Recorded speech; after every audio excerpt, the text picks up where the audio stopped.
violet na bawang, paano gumawa? What's up guys? Gagawa tayo ng garlic pickle. Alam niyo yung mga kinakain ng mga Koreans na kulay violet na ganito? Simple lang to.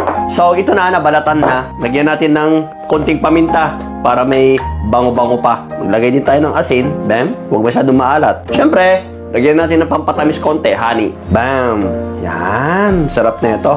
Nilagyan ko rin ng konting sibuyas yan, yung maliliit, para meron siyang twist. Di ba? Saka natin ilagay yung vinegar. Lagyan natin ng vinegar.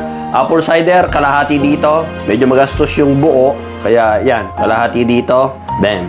Love this. Ganda na ito. Sarap na ito, grabe. Dagdagan na rin natin ng dato puti dahil kulang yung budget natin.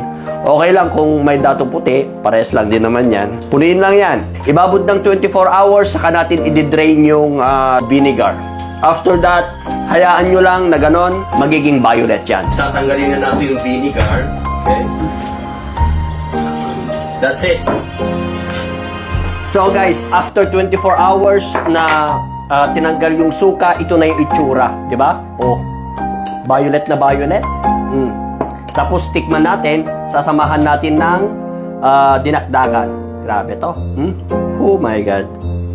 Sarap.